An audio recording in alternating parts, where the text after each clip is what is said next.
Hello friends, welcome back to Voice Magic here with me. And today I wanted to talk about something that touches my heart deeply, which is how we can meet sadness, sorrow, grief through sound, through our voice. And because of the nature of our voice and it being able to go deep into unconscious places, where our feeling sensations live and then give expression, it is really speaking the language of feeling sensation to give space for an emotion to breathe. So that would be the intention of a practice like the one that I'm going to outline for you today. The reason that this practice is so dear to me is because I've used it many times. And for myself and for others, I had a lot of sorrow and heaviness, sadness, kind of nostalgia, melancholy show up in my system since I was a child and into my early adulthood. It wasn't always related to the circumstances around me.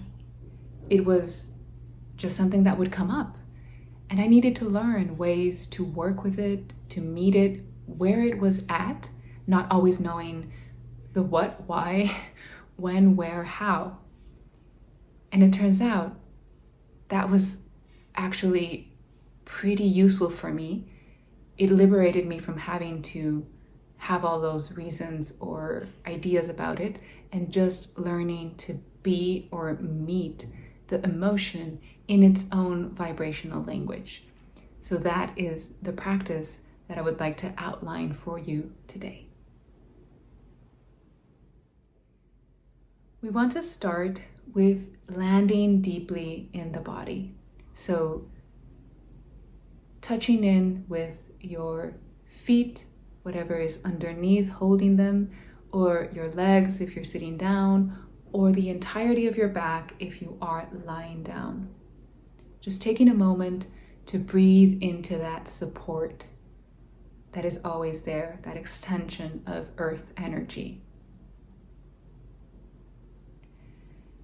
And once you are feeling deeper and deeper into your body, you want to ask your body to show you where it wants to work. And I do suggest asking, because unless you have a very clear connection to a part that's hurting or feeling that knot, sometimes our body surprises us. We think we have an association or we have an idea of where it's going to take us, but when we ask, it offers up a completely different place. So that's good. That allows your communication to go even deeper. And you can hold a space with a soft gaze. It doesn't have to be an incredibly specific part of the body, unless that is what comes. And once you have that place, then you bring all of that awareness, attention to it. But you can imagine that it's like you're pouring maple syrup into this space. So your awareness has a substance, and it's saturating all of that space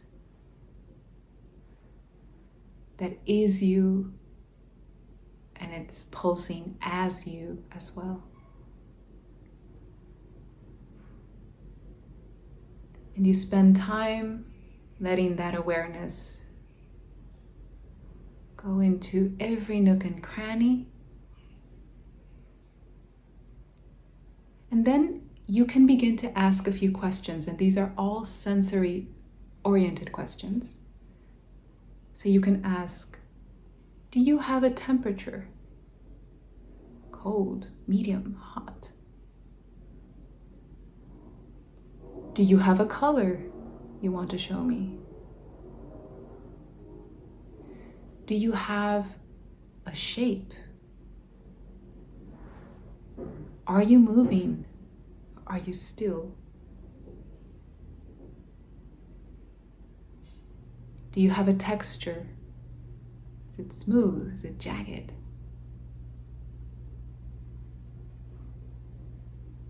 And then you would come to, do you have a sound? And first you go with your inner ear and your inner voice. So all of this is happening in silence as you listen to whatever sound comes up. It can be something very, very subtle, or it could be something quite intense. Of course, there's a whole spectrum. So whatever you're listening to, you just let that be. And as it gains momentum in your inner ear, you can start to voice in your inner voice, so you're still in silence. And then at some point, you start to express that with your voice outwardly. If something gets lost in that translation and you can't quite reproduce the sound, that's not a problem. You have already held and you're hooked with the energy of it, and that is what you are bringing out. That is what you are giving voice to. And I would suggest doing that for anywhere between 1 to 3 minutes. If the intensity requires more time, of course, you follow whatever your body is asking you to do. But if not, 1 to 3 minutes is enough to let that breathe, to let that voice, to let that express. And then you release back into the maple syrup, right? So you can go back into that sensation of the container that's being held.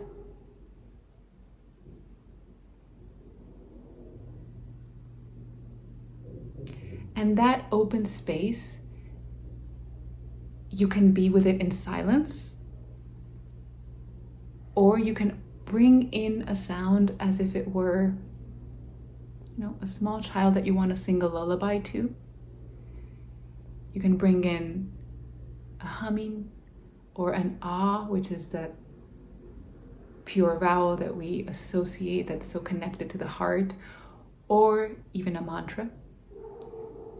So those two possibilities of remaining in silence or bringing in that lullaby sound, that's up to you. That's really up to what feels like it would nourish your body after having, given it space to voice and express and blossom in that way. Thank you for joining me for this special and tender moment that we've shared, exploring how we can work with an emotion that is so soft and gentle and does require that level of intimacy and presence.